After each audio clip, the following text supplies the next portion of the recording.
todos estamos de acuerdo en que la educación es uno de los pilares fundamentales donde se apoya el progreso de las naciones. En Sucedió en el Perú vamos a hacer una serie de programas que nos cuenten la historia de la educación en nuestro país. Vamos a empezar con tiempos prehispánicos, especialmente con el incanato.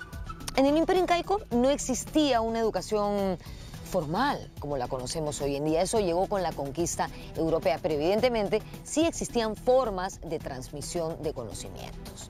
Hace poco, la Derrama Magisterial publicó una serie de tomos en una colección llamada Pensamiento Educativo Peruano, que trata en profundidad este tema y se las recomiendo. Estoy en Pachacamac y desde aquí comenzamos el programa. Soy Norma Martínez y esto sucedió en el Perú.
La educación es una actividad sumamente importante para poder transmitir la cultura, para poder transmitir la creación humana de esos pueblos y para poder definir la identidad de esos pueblos.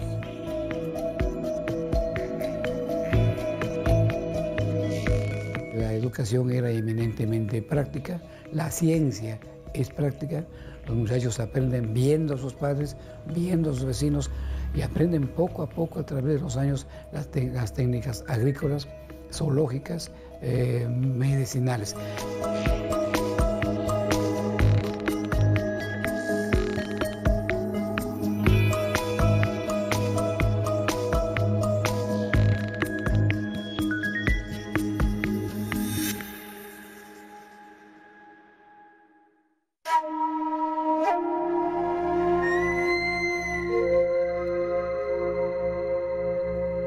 Hablar de educación es hablar de un asunto muy amplio.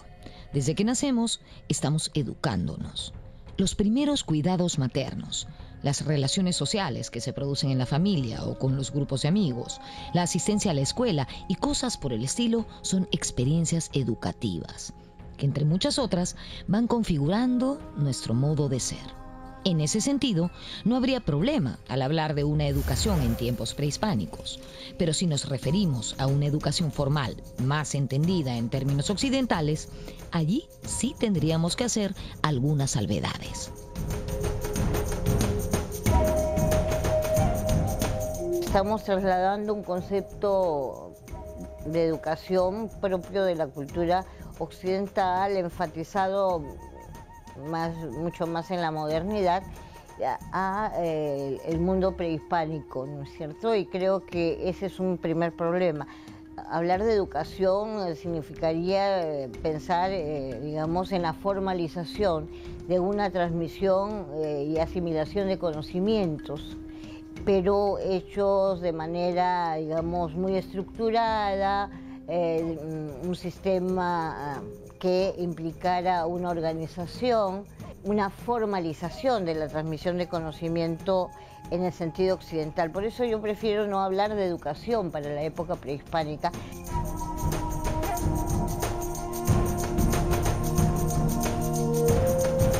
La existencia de una educación como la entendemos hoy día, que es una educación única, con currículo único para todo ciudadano, digamos, que tiene que aprender, pero yo no me imagino pues a los 10 millones de habitantes del Tahuantinsuyo aprendiendo en primer grado a leer quipus o a anudarlos, porque no es necesario, ¿no? La educación que nosotros tenemos hoy es la educación que viene, digamos, de Grecia, de Carlomagno y la creación de sus escuelas y posteriormente las universidades medievales.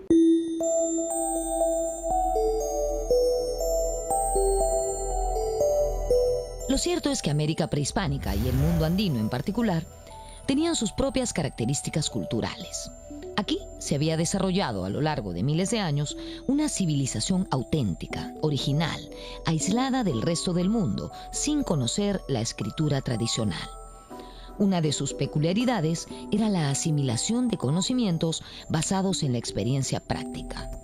Estos conocimientos eran transmitidos oralmente de generación en generación.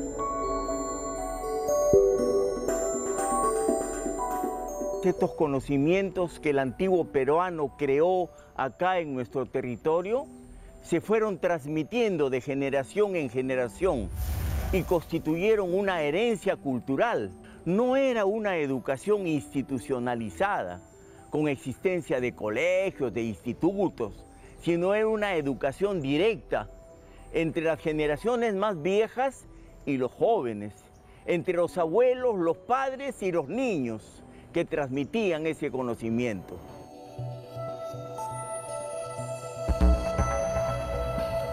Evidentemente hay ahí una tecnología que no viene además solamente de los incas, sino que tiene un proceso de evolución. El conocimiento astronómico, todo lo que tiene que ver con el manejo del calendario, el conocimiento de los quipus, ¿no? De manejar los quipus. No es posible la existencia de un Estado con tantas complejidades sociales, tecnológicas y de conocimiento sin un sistema de transmisión de este conocimiento.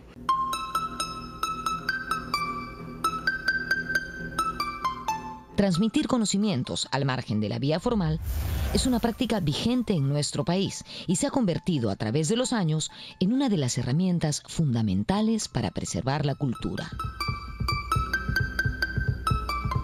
Hasta el día de hoy, en el Perú nuestro de hoy día, del siglo XXI, hay gentes que no van al colegio, pero que mantienen su cultura, porque van aprendiendo de sus padres y sus abuelos. Ahí tenemos nosotros los agricultores, la gente que vive en el campo, la gente que vive aislada en la Amazonía, sigue manteniendo ese tipo de educación que va transmitiéndose de padres a hijos.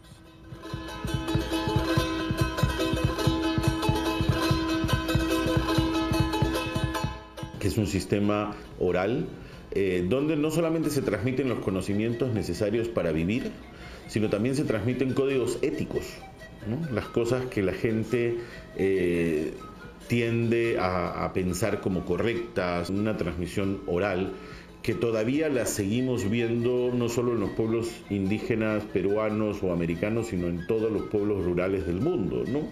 La técnica de cómo cosechar, de cómo sembrar, de cómo arar, de cuándo hacerlo, es algo que está siendo transmitido de generación en generación en todos los artesanos.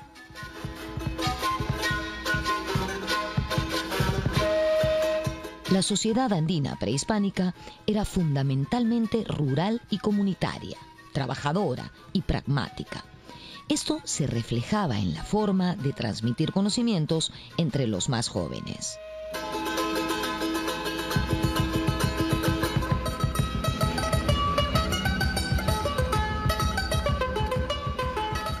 Es una educación para el trabajo.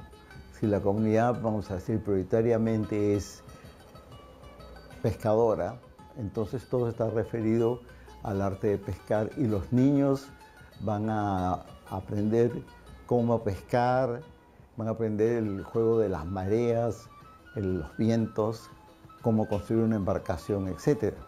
Es una educación que en términos globales se dice informal, pero no es informal, es sumamente formalizada, porque hay que aprender detalles bien interesantes y seguramente los niños se agruparán de acuerdo a distintas habilidades dentro del contexto general de lo que es una comunidad pescadora. A mediados del siglo XV, con el establecimiento del Tahuantinsuyo, este macroestado inca se afirmó como la entidad encargada de dirigir el trabajo de las comunidades. Era una sociedad teocrática y militar, donde la diferencia de clases sociales era muy marcada. No existía la igualdad.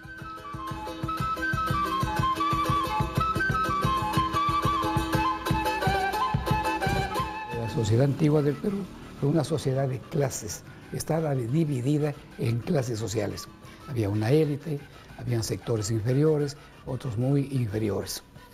Habían sectores que eran considerados ni siquiera como seres humanos, sino como sabandijas, como gusanos, como es el caso de los uros o el caso de los changos de las costas de Arequipa, de las costas de Arica, que frente a un inca, a un curaca, estos eran dioses, ¿no? Eran divinidades.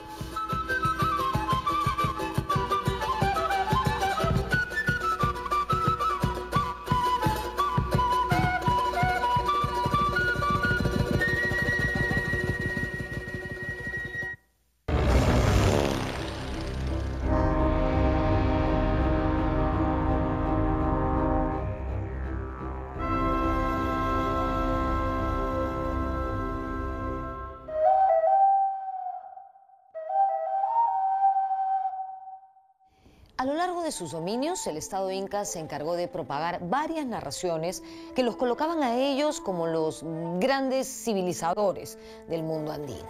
Muestra clara de ello es la leyenda de Manco Cápac y Mama Ocllo, recogida por el cronista mestizo Inca Garcilaso de la Vega.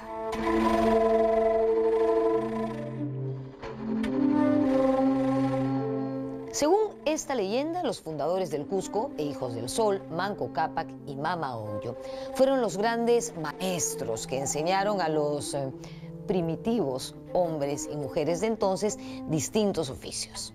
Esta idea evidentemente carece de fundamento porque antes de los incas existieron varias culturas que forjaron grandes civilizaciones.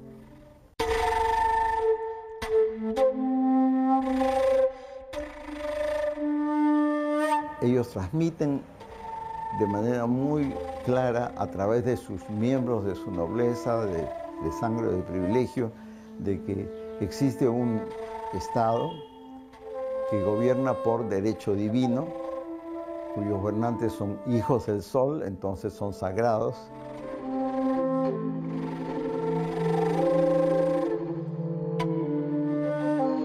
En el Tahuantinsuyo, mientras el pueblo se dedicaba a labores agrícolas y artesanales, los nobles se preparaban para administrar el territorio y controlar a la población.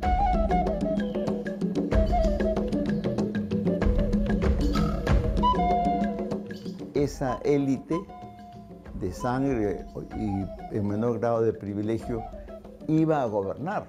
O sea, la función de ellos es que iban a impartir esos conocimientos, que iban a controlar en muy distintas partes del Perú, de Colombia hasta Chile, impartir no la educación, sino el estilo, la obediencia, la existencia de un Estado suprarregional que era el Tahuantinsuyo. Entonces, en ese sentido, el grupo recibía una educación cuidada, porque ellos van a ser la élite que no van a estar en el Cusco, sino que van a tener que salir a distintas partes. Entonces, es un noble el que está, vamos a decir, en Huanucopampa, porque claro, él tiene que dirigir, y algunos miembros leales, que podrían ser los mitimaes, que podrían ser los yanaconas, que trabajan con él para controlar esa zona que es hostil.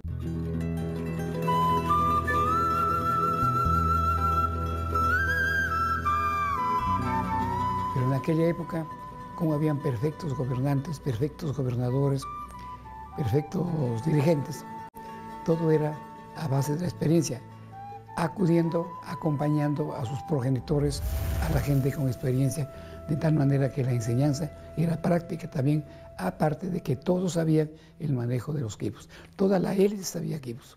Todos los que administran, los administradores, eran una gente especializada en quipos. El quipo es un libro, cada quipo es como páginas.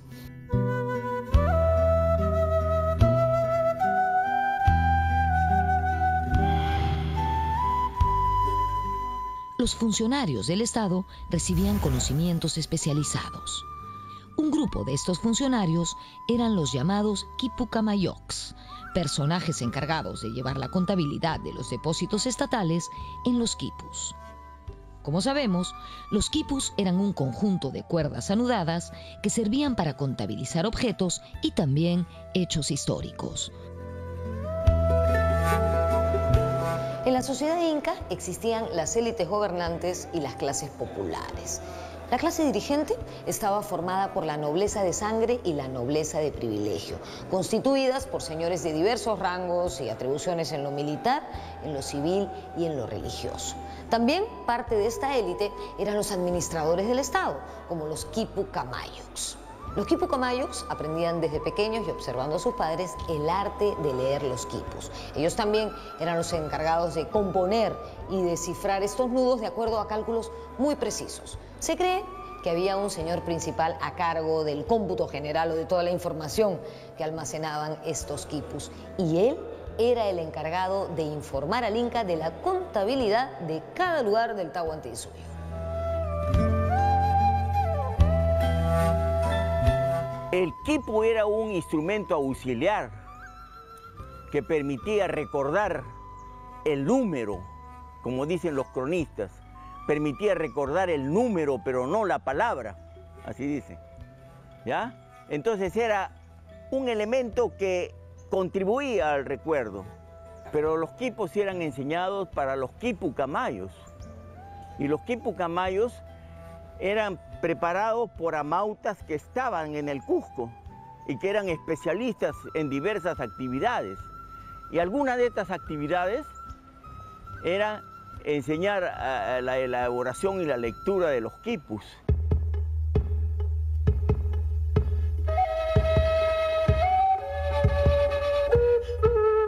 El quipu no solamente servía para sumar con las 4 operaciones, sino que el quipu también servía para conservar la memoria, de tal manera que en el quipu se conserva la historia, la novela, los cuentos, la poesía, la astronomía, la religión, el nombre de individuos, el nombre de ríos y el nombre de lugares.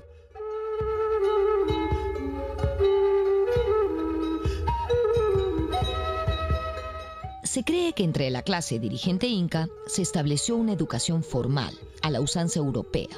Ejemplo de ello serían los yachayhuasis, o casas del saber. Estos eran lugares donde los maestros sabios o amautas impartían sus conocimientos. Esta idea fue difundida en los Comentarios Reales de los Incas, crónica publicada por el Inca Garcilaso de la Vega en 1609.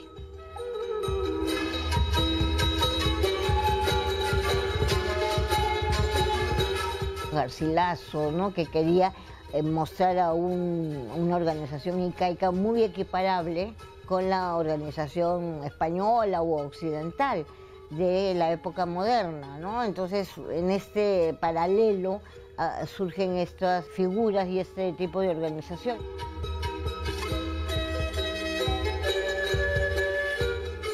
Pero el yachayhuasi solamente había uno y funcionaba en el Cusco.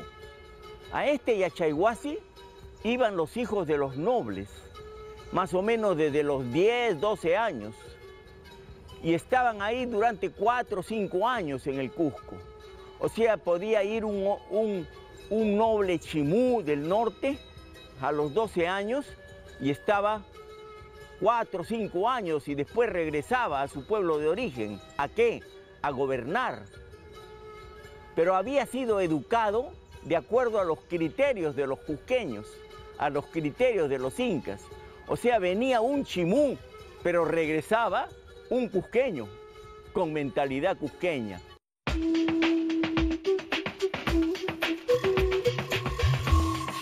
Según esta versión, en los yachayhuasis se impartían conocimientos tanto a los jóvenes nobles del Cusco como a los funcionarios de las provincias sojuzgadas, quienes, de cierta manera, eran cusqueñizados.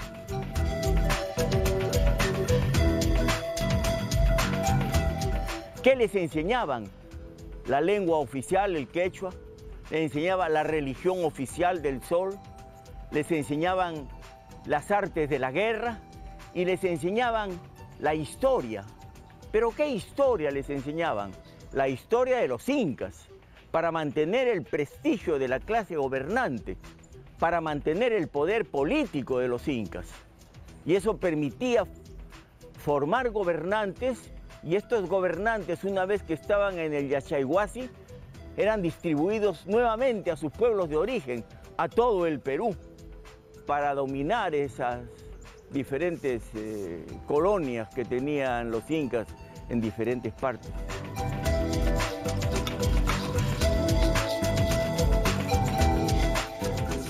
Por otro lado, ya hay un conocimiento más específico, que probablemente sea el que se hacía en el Yachaywasi, que tiene que ver ya con los quipus, que tiene que ver con el manejo calendárico, pero no hay una cosa formalizada, una currícula identificable, o sea, no todos iban al Yachaywasi de 9 de la mañana a 1 de la tarde, ni nada por el estilo, ¿no?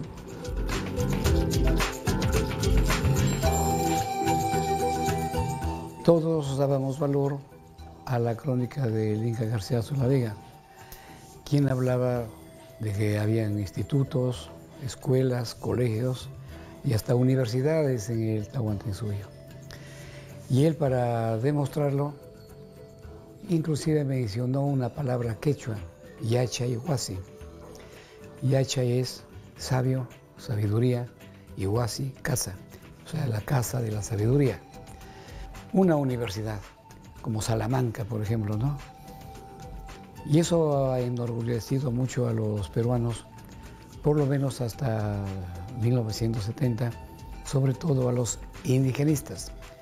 Pero cuando empieza el estudio crítico, analítico de la historia, de la inhistoria, surgen dudas y surgen negaciones. Aunque exista palabra quechua, Yachaywasi, es una palabra inventada por Garcilaso Sés. Durante gran parte del siglo XX, los comentarios reales de los incas, sobrescrita por el Inca Garcilaso de la Vega, fueron tomados como fuente principal e irrebatible de lo que ocurría en el Tahuantinsuyo. En lo que respecta a la educación, el Inca Garcilaso escribió que los Yachaywasis o casas del saber, que eran lugares donde se impartía enseñanza a las clases privilegiadas, se asemejaban a las universidades europeas, no obstante que los incas no conocían la escritura. Seguramente en su afán de resaltar su linaje, el Inca Garcilaso de la Vega pues tuvo una visión parcializada e idealizada del imperio incaico. Ahora esa información se contrasta con otras fuentes y se pone a debate.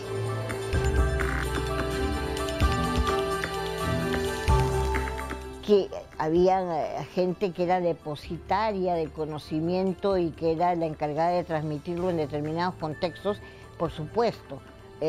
A los tíos a los que se refiere Garcilaso como miembros de la élite que le contaba, digamos, cómo era la organización de los incas, sus orígenes, etcétera, que le transmitían la tradición oral y también las prácticas y las costumbres habituales, podrían haber sido lo que él llama los amautas. Pero en buena cuenta eran miembros de una parentela, eran miembros de un grupo de élite que cumplían esa función de transmisión. Pero nada más que eso, no la figura de un señor, una suerte de gran catedrático, no me lo imagino, ¿no?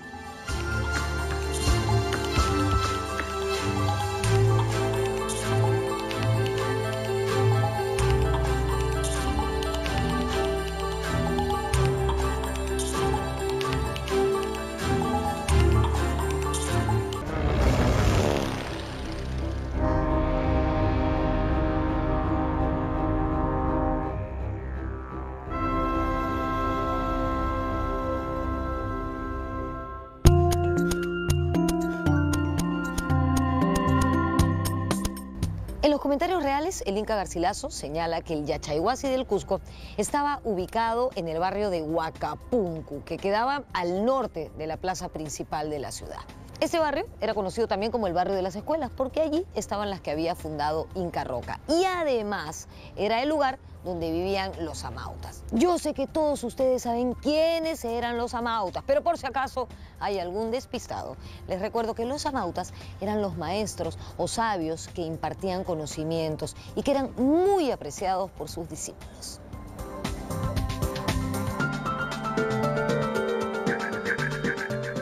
Bueno, un amauta era un hombre que había reunido un conjunto de conocimientos sobre un tema específico. Hoy día podríamos decir que es un erudito en un tema. Y este era un erudito en un tema de la cultura de su tiempo. Podía ser la medicina, podía ser la matemática, podía ser la elaboración de quipus, como podía ser la adivinación y podía ser cualquiera de estos otros temas.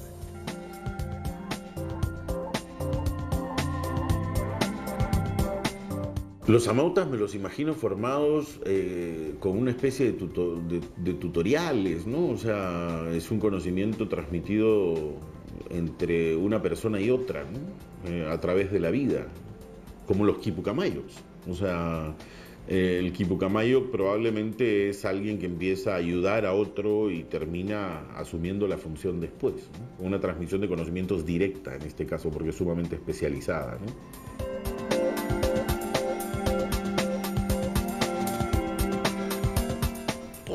Siempre la figura de la amauta está vinculado a los yachayhuasi como la cumbre en una educación formal que a mi juicio no existió en ese sentido.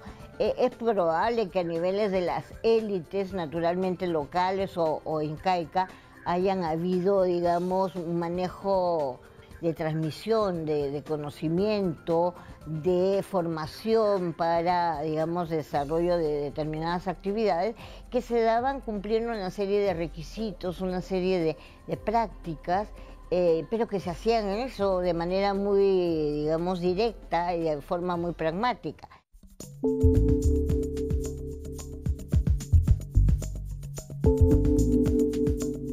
Otra de las especialidades en las que se preparaban las clases altas era el sacerdocio. Esta actividad estaba relacionada a los rituales y también al conocimiento de los ciclos agrícolas y la astronomía. Se enseñaba porque en el antiguo Perú había un control sobre las estaciones. Se sabía los tiempos, cuando se debería regar, cuando se debería sembrar, cuando se debería cosechar, y todo el año estaba establecido paralelamente a un ritual de actividades agrícolas que se realizaban a través del tiempo. Esto supone conocimientos. Debemos entender que muchas de estas cosas se enseñaron de manera oral. No ha quedado nada escrito de esto. Evidentemente se transmite y se asimila experiencia y conocimiento cuando se transmiten las técnicas, cuando esa transmisión no se queda ahí, sino que permite un avance, un mayor desarrollo de las técnicas conocidas, se transmite saber y conocimiento y se asimila a través de la tradición oral. No tanto para explicar el origen de las cosas como para explicar la estructura o la existencia de ciertas instituciones. O sea, en ese sentido sí podemos hablar que hay una educación, pero no pues la formalizada que conocemos, ¿no?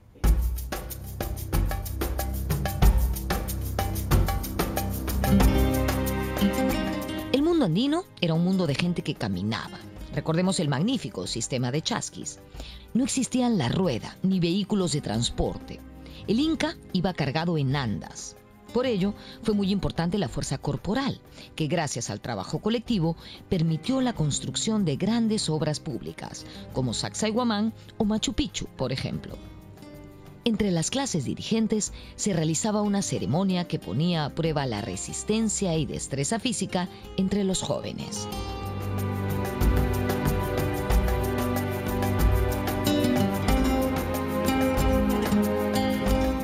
no podría hablar tampoco de deportes como prefiero no hablar de educación en los términos convencionales.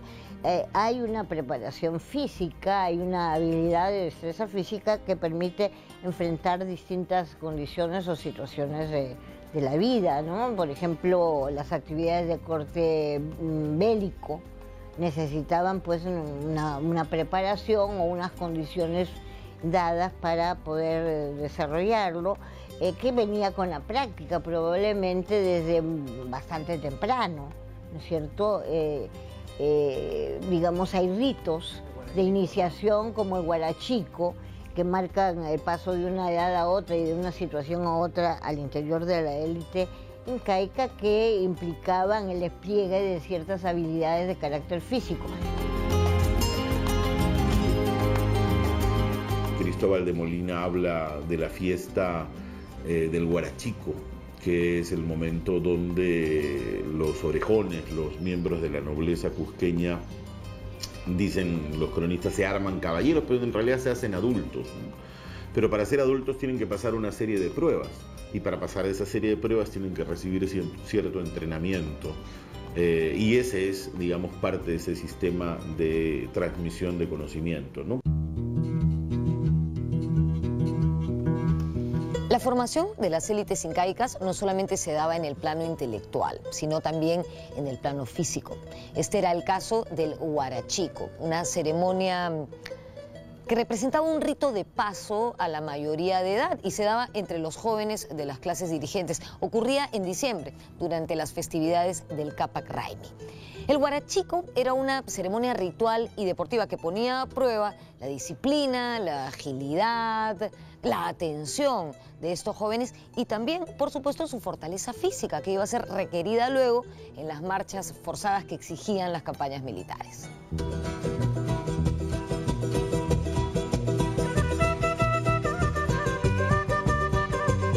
El huarachico es la ceremonia por la cual pasan a adultos los jóvenes nobles, solo los jóvenes nobles. Eso es muy importante, además está relacionada con el Cusco y sobre todo el Cerro Guanacaure, porque el Cerro Guanacaure, como toda comunidad, que en su origen fueron los incas también una comunidad cusqueña, es el patrón, ¿no?, del cerro protector, el Apu de Cusco. Por eso es que los dioses principales de Cusco eran el Sol, Huiracocha, Illapa y Guanacaure. Entonces, claro, Guanacaure, como hay que subir y bajar del Guanacaure, los nobles tienen que mostrar ese u otros cerros en ese acto de subir, bajar, pasar unos días en ayuno, etc. Ellos tienen que mostrar su respeto al culto a los cerros, que es el culto más importante que hay, ¿no?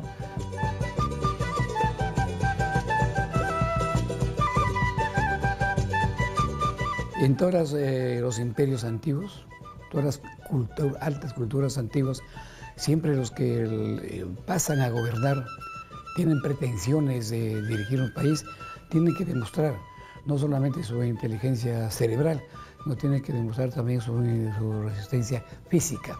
Eso se llaman ritos de iniciación.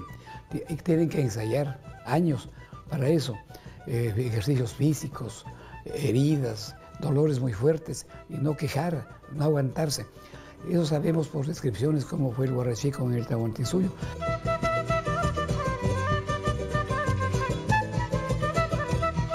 En relación a las mujeres, una institución donde se impartían conocimientos de textilería y cocina era el Acyahuasi, o Casa de las Escogidas.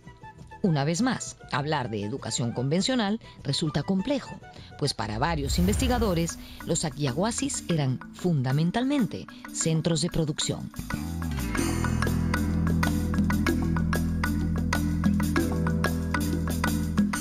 El Estado inca reclutaba niñas de entre 8 y 10 años de todas las regiones del imperio y las concentraba en los Acyahuasis, o Casas de las Escogidas. Allí, entre muchas otras cosas, ellas se dedicaban a la elaboración de manufactura en beneficio del Estado. Se justificaba esta acción en la idea de que las niñas eran escogidas por su belleza y para rendir culto a los dioses. Lo cierto es que en los Saquiahuasis ellas aprendían a hilar, a tejer, a coser, a preparar chicha para los rituales, entrenadas por las mujeres mayores de los Saquiahuasis. Varios cronistas españoles encontraron similitudes entre los Saquiahuasis y los conventos de Europa. Justamente en este momento estoy en el Aquiahuasi de Pachacamac.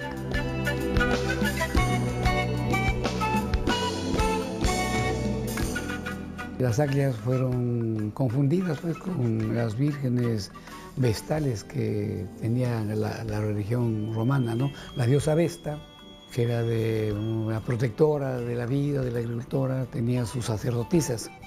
Cuando llegaron los españoles aquí y vieron eso, dijeron, las vírgenes vestales dijeron que no se casaban, que eran mujeres, bueno, con muchos privilegios. La historia crítica, el curso de los años, el análisis de documentos, nos ha demostrado que esas eran fábricas. El Estado inca necesitaba muchísima ropa, porque pagaba en ropa el servicio de la burocracia, el servicio de los militares. Era un imperio militarista, con una administración, con una burocracia de las más grandes que ha habido en la historia de la humanidad.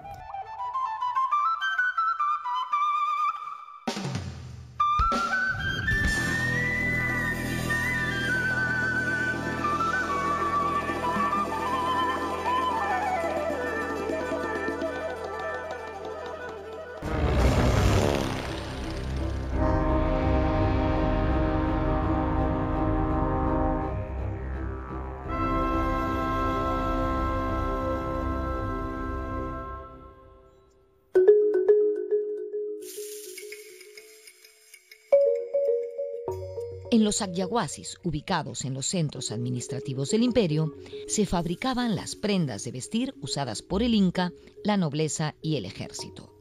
Era usual entre el Inca y la nobleza no volver a usar las mismas prendas de vestir, es decir, solo se usaban una vez y luego se desechaban. De otro lado, las saquias podían ser entregadas por el Estado a manera de premio o como esposas a señores locales. Así, los Saquiahuasis jugaban un papel muy importante en el sistema de reciprocidad y redistribución.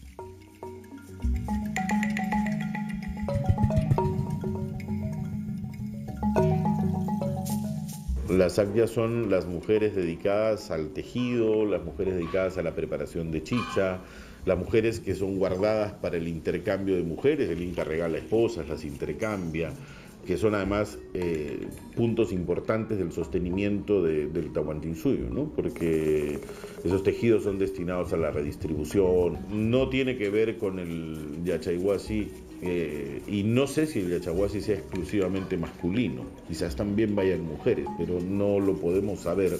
Los cronistas tienen una visión muy de la época, ¿no?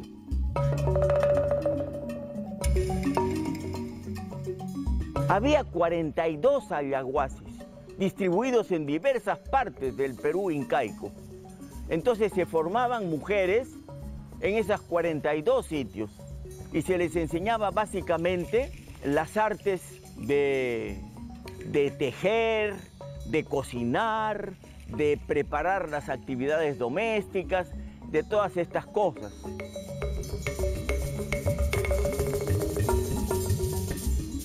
La transmisión de conocimientos entre las clases populares se daba de padres a hijos. Lo usual era continuar el oficio de la familia o la comunidad.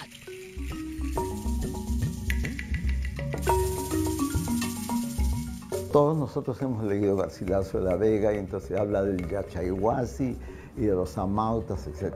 Esa es la educación de la nobleza. Por supuesto, un hijo de un pescador jamás podría acercarse al Yachaywasi o ver a un amauta.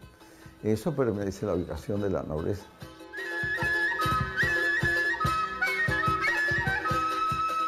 Las mujeres se preparaban en tareas domésticas como tejer, lavar y cocinar, mientras los hombres se capacitaban desde niños en labores agrícolas. Con pequeñas chaquitaquias de juguete, los niños se familiarizaban con el trabajo agrícola. La chaquitaglia era el principal instrumento agrícola de labranza utilizado en el mundo andino. En los Andes no se contaban las edades por años, sino se contaban por ciclos de vida. No están contando ni los días de nacidos ni los meses, sino simplemente ese ciclo de la vida donde el bebé no puede hacer absolutamente nada y es totalmente dependiente. Luego ya hay un cambio, que es cuando el niño camina y come solo, que ya hay una cierta independencia del individuo, ¿no? Y luego otro, que es cuando el niño puede ayudar en las tareas agrícolas. Puede echar la semilla, puede recoger piedritas, puede hacer ciertas cosas, ya son niños que ayudan.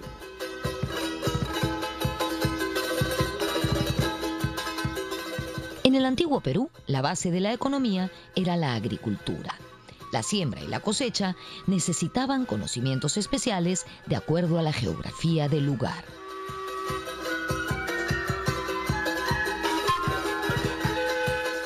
La técnica de aprender a cultivar creo que es más de todos, pero no necesariamente igual, porque en un territorio como el nuestro no se cultiva lo mismo en la costa que en la sierra o que en la selva. Hay formas distintas, ritmos ecológicos distintos, entonces el aprendizaje tiene que ser distinto también.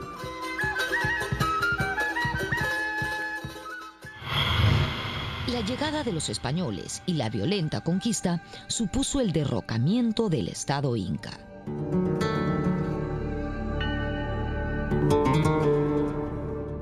Las antiguas instituciones dejaron de funcionar. Se implantaron gobernaciones antes de dar paso al inmenso virreinato del Perú, que abarcaba casi toda Sudamérica hispana. En el ámbito educativo, los europeos trajeron las escuelas formales y las universidades.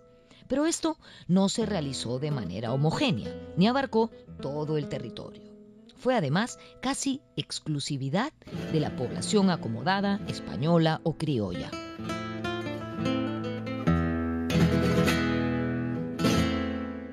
Uno piensa que cuando llegan los españoles llegan personas que tienen conocimientos y que tienen educación, todos, y no es verdad. Pizarro no sabía escribir, sabía exclusivamente firmar. A la universidad no iban todos. En la época del Renacimiento, cuando se publica El Príncipe Maquiavelo, no lo venden en todas las calles, ni lo leen todas las personas. Estamos hablando de una élite muy reducida que aprende a leer, a escribir. Acá se forman universidades, se forman colegios, pero no para la mayoría.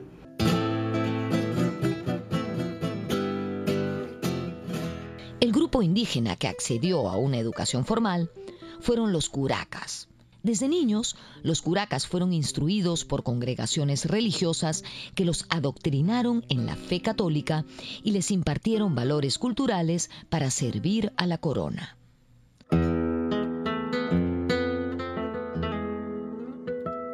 En los indígenas son educados en dos colegios, el de Lima y el de Cusco, y es curioso porque el de Lima se llama el Colegio de Príncipes, ¿no? Donde van a educarse los curacas, la élite indígena colonial. Pero no pensemos tampoco en que acá ya llegó la educación para todos y se acabó el analfabetismo, porque eso no es verdad, ¿no? Todavía estamos luchando contra eso.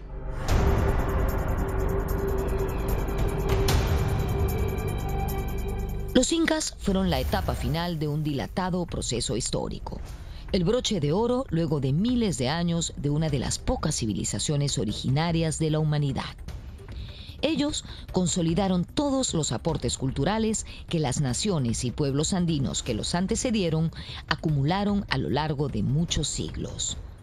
Fue un mundo donde no hubo escuelas formales, pero sí una transmisión de conocimientos dinámica y constante. No hubo escuelas, no hubo colegios ni universidades. La educación era en la vida práctica y eso está comprobado. Los colegas etnólogos, los colegas antropólogos, a través de investigaciones, poco a poco van rescatando ese conocimiento de los antiguos pueblos y ese conocimiento lo podemos aprovechar, porque la gente que vive en Lima se ha olvidado que existe un Perú andino, que existe un Perú que está en provincias, y que esté en las serranías o que esté en la Amazonía y que sigue funcionando culturalmente como funcionaban estos antiguos pueblos, y donde el trabajo está unido a la música y a la danza. Se trabaja para celebrar, se trabaja para bailar, se trabaja para ser feliz con el trabajo.